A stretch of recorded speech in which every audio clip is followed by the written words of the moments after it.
You've seen the images of all these ships docked off the coasts of various cities in the United States where there's a big log jam. That, of course, is impacting what we see in terms of on our store shelves. We see more empty shelves than we're used to seeing, and there's shortages of different things.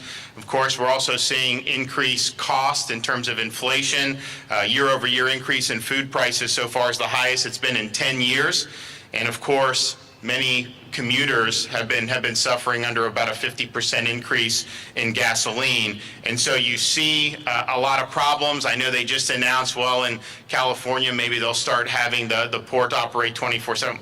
Our ports operate 24/7. I mean, that should be happening anyways. And so we in Florida have the ability to help alleviate these log jams and help to ameliorate the problems with the supply chain. And part of it is because we've long been committed to reliable, modern, and accessible port facilities. Since I became governor in 2019, we've allocated almost $1 billion to over 70 Florida seaport projects, and these are approaches that have made us really, really strong. And of course, the port is one, and then once it gets off the port with the different operations that we offer, both rail and road, it really, really, really is, I think, a model for the rest of the country. So we're here, we have capacity. And not only that, I'm proud to announce, and I'm going to let the directors talk a little bit more, that JAXPort and some of the other ports are also stepping up even above and beyond by offering incentive packages to businesses who want to move their cargo through these ports like JAXPort. This will make a huge difference. If you think about a place like JAXPort, you have close to 100 million consumers that live within 1 day's drive of JAXPort. And I think companies are noticing, they're noticing that Florida could be the solution for some of these logistical problems. Just last week, a European container shipping company announced they were going to reroute vessel service to JAXPort, bringing an estimated 1,000 additional containers a week through Jacksonville. And it's been many years since we've had a European company come through JAXPort. So that's very, very exciting. Port Everglades recently accommodated the MSC Stella container ship with nearly 7,000 containers this past weekend, and the MSC Susanna container ship with 9,200 containers is arriving this weekend from India via the Suez Canal. So we're able to accommodate these ships without backups. Our seaports are used to operating around the clock. They're used to moving cargo for American families, farmers, and businesses. And we think that this is a great solution given our capacity for some of the problems you see in other parts of the country. In addition to our seaports, though, we've invested more than $200 million each year on freight and rail infrastructure to create a more reliable intermodal network. And we are continuing to invest, and we're adding to the investments in workforce education so that we can prepare individuals for meaningful in-demand careers like logistics and like getting commercial driver's license. I was just in the Florida Panhandle earlier this week, and last week, and we did a program, we did funding. They have commercial driver's license programs so that we can get more people to drive trucks, but they also need people that can service these trucks. So we launched, we did almost $3 million. They're going to add a diesel technician program to what they already have, and these are really important jobs. They're in demand, and I know JAXPort works with the local. I think all these ports work with some of the local educational institutions to make sure that we have folks coming on these tracks, and so we're going to continue to do that. Since 2019, since I've been governor, we've increased enrollment in high-quality post-secondary career and technical programs by nearly 50%. We've added 50 new apprenticeship programs, and over the last year, 2020, we did 15,000 more industry certificates awarded than we did in 2019, and so that continues to grow. Part of it is because I think people see more and more that if you're certified, if you have the skills, particularly as you're talking about our ports, you talk about some of the logistics, they need people that have skills, and you're going to be able to do very well if you do it. So Florida's here. We want to make sure that Americans get the goods they need, particularly as we approach the Christmas season. I can only imagine if we don't ameliorate some of this by then. Last-minute shoppers like me, we're going to show up and not be able to get anything. We're not going to be able to get anything delivered. So that will cause a lot of heartburn. So I actually got to make a note that I got to do it a little earlier this year. But hopefully, with what we're doing here, more and more folks coming to our Florida ports, that will be able to help solve some of the problems that we're seeing. So I'm proud of what we've been able to do, and I'm really proud of these seaports that we have in the state of Florida. Really is some of the crown jewels that we have in our state, and we want to make sure that we're helping to address, because when you start talking about supply chain inflation, that's not something that's just going to affect a small segment. That hits very wide, hits very hard, and so Florida's here. We've got capacity, and we also have incentive packages to make it worth your while to be able to bring your business through our ports. So first one that's going to talk about some of what they're doing here and what they can offer businesses going forward is Eric Green, the CEO of JAXPort. So Eric, want to come up?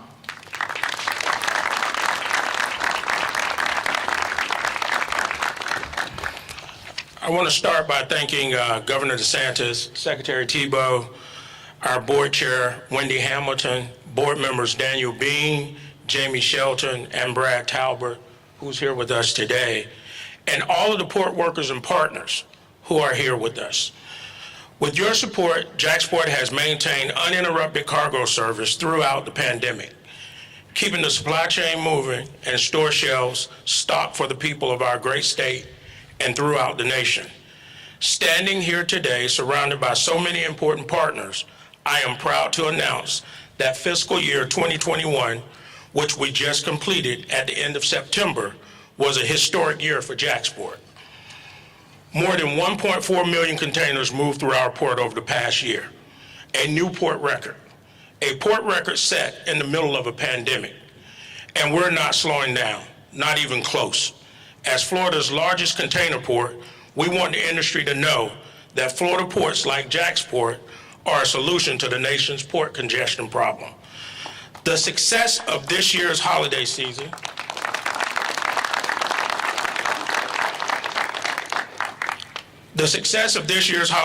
depends on shippers and ocean carriers diversifying their port calls and utilizing uncongested ports like ours. As we've seen this month with a major shipping line, as the governor mentioned, rerouting their European container service to JAXPort to adapt to market's needs. Governor DeSantis, we share your message. We welcome all cargo vessels and suppliers to ship through Florida. The industry has taken notice of Florida's advantages, including our workforce and fast access to 100 million U.S. consumers. Right here, we are all gathered. $200 million in enhancements are underway to modernize the terminal.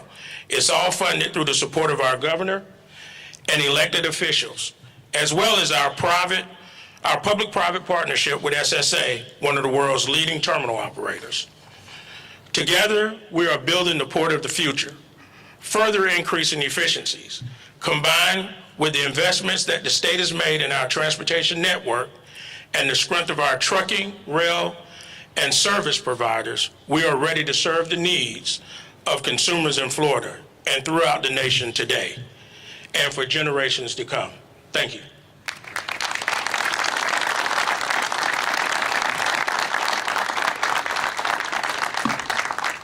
Well, thanks, Eric, and we're really excited about all the great stuff that's gone on with JAXPort. Congratulations. Next, I want to bring up Ike Sherlock.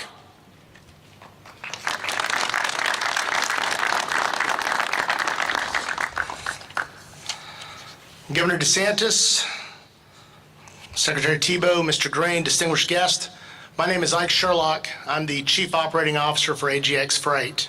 And today, I proudly stand as a representative of the transportation and logistics workforce for the great state of Florida. Truckers, warehouse workers, brokers, and many more, all essential workers that are critical in the supply chain between the Florida ports and the consumer. the governor mentioned a very notable thing. From where we stand right now, almost 100 million consumers live within a one-day truck transit drive. Think about how perfectly positioned we are from a geographic standpoint to strike and strike quickly. Almost 100 million consumers. I would like to call out good communication and positive working relationships as they apply to our host venue, JAXPort. JAXPort has successfully leveraged relationships with our truckers and warehousemen to not only seamlessly handle record import numbers, but as a team on the export side, we have mobilized huge amounts of massive military deployments and huge human relief efforts. You can go from port to port all over the state, and you hear success story after success story of the private truckers working successfully with the ports. I share all of this with you today because I want you to know that not only is Florida open for business, Florida has the critical infrastructure, essential manpower, and additional capacity to successfully handle more business. Thank you.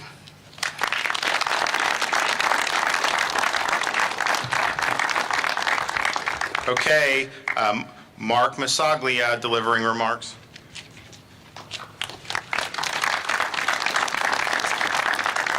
Good morning, everyone. My name is Mark Masolia, and I lead the commercial and business development team for the Terminals and Ports Division of Watco, which is a leading transportation service logistics company. We're here today because Florida is open for business. Governor DeSantis, we're grateful for your leadership. You've made sure that business was open during and throughout the pandemic, and your leadership has been a bright light in a sometimes dark world. Thank you. We all know that port congestion and a record number of vessels at anchor are exacerbating the nation's supply chain issues. Watco provides rail, water, highway transportation solutions throughout the North America and Australia, and we operate 44 short-line railroads and 79 ports and terminals throughout the United States. Here in Jacksonville, which is my hometown for the past 30 years, we're proud to operate the JAXPort Railroad, which serves Jacksonville's Talleyrand Terminal, just up the river. As JAXPort's serving railroad, I can say that Jacksonville is prepared to handle the business that's stalled at the congested ports. Jacksonville is a global gateway that offers convenience, efficiencies, and unmatched competitive rail options. With service from CSX, Norfolk Southern, and the Florida East Coast Railway, Northeast Florida's rail network has the capacity to effectively deliver increased imports and exports. We're eager to relieve the strain and get the cargo moving. As they're linked to the port, Watco is ready to move intermodal containers directly from the port to the main intermodal yards of those Class 1 railroads, and with their connections to Miami, Atlanta, Charlotte, Chicago, and beyond. We all know that time is money, and it's time to put Florida's efficiencies to work. There's no better state to do business in, and Watco and the First Coast Rail Network is ready, willing, and able to solve the supply chain issues under the leadership of Governor DeSantis and Secretary Thibault. For all of our current customers and our future customers, I ask you to bring it on and make Jacksonville your port of the future. Thank you for allowing me to speak, and thank you for allowing Watco to serve you. Governor, we won't let you down. Okay.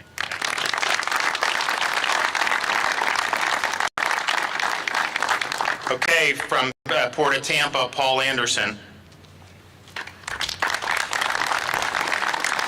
Yeah, thank you, Governor DeSantis, Secretary Thibault. Thank you very much for the support that you've given to our ports so that we can be here today to support your vision that you've said to the world, our nation, and our state. We're open for business. And so are our ports open for business, and not just 8 hours a day. We work round the clock. I'd like to take just a minute, if I can, Governor, to recognize the men and women that are back here that are at the tip of the spear in ports all over our state for what they do 24/7.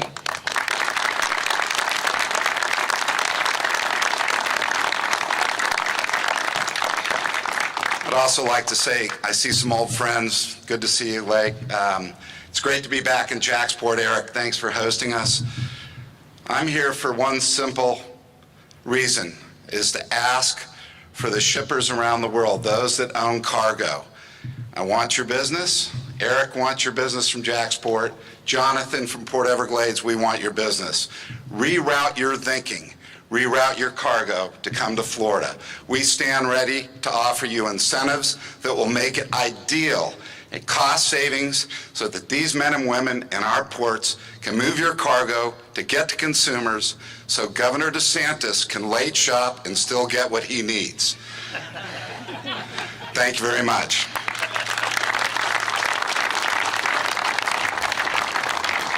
Okay, from South Florida, we have Jonathan Daniels, Port Everglades. Governor DeSantis, thank you so much. Your leadership has been absolutely invaluable. Secretary Tebow, thank you, as well as you continue to blaze our path forward. In a hyper-competitive environment that is ports of today, when you take competitors and make them collaborators, what happens in Jacksport happens. Brand new services come to the state because we're looking at our state as a system.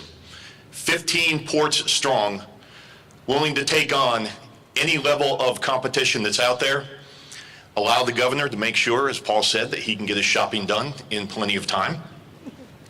But it also allows the consumers of the state of Florida and the majority of the United States to be able to see what efficiency looks like in ports and to look in the integrated transportation system that meshes ports, rail, highways, and air in a seamless transportation network that is the state of Florida's transportation system. Governor, thank you for your leadership. And again, has been said, we're there to be able to support you. We're there to be able to support the shippers, the carriers on a global basis. And as has been said many times, Florida is open for business 24/7. Governor, thank you.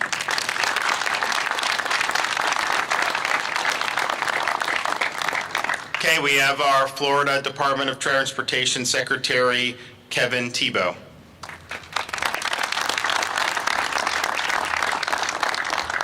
You're on notice. The First Lady is probably going to keep you on task here, so just no pressure or anything. But what a great day, as the governor said, to be here in Jacksonville and Jacksport.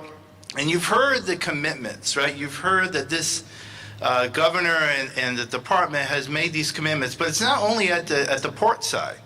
It is at those intermodal connections, whether it be the highway mode or the railroad mode. We have made those commitments, and we'll continue to do so in the years ahead. So we are open for business, as you've heard. I like what Mark said. Let's bring it on. We're ready to go, and we can help whatever the freight needs are for the region. Thank you very much.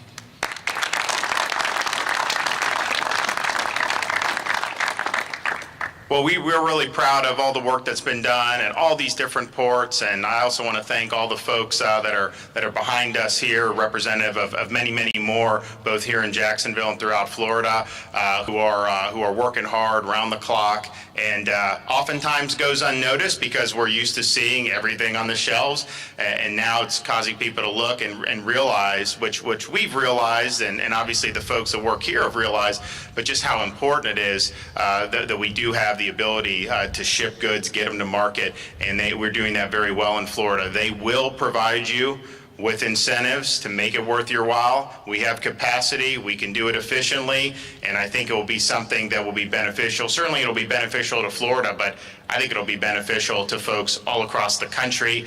We have to make sure people can go Christmas shopping as normal. We have to make sure that all the necessities are there. And if it's because ships are sitting off the coast somewhere else and they can be rerouted here and we can get all those shelves stocked, then we want to be a part of that solution. So Florida is the way. Yes, of course, we have been and are and will continue to be open for business, but we also really put a lot of emphasis on our seaports. We've done a lot of great investment, not just on the infrastructure, but also supplying the workforce going into the future. We're really proud of it, and we're really excited that we can be part of the solution that we see with some of these supply chain issues going on throughout our country. All right, thanks everyone. God bless.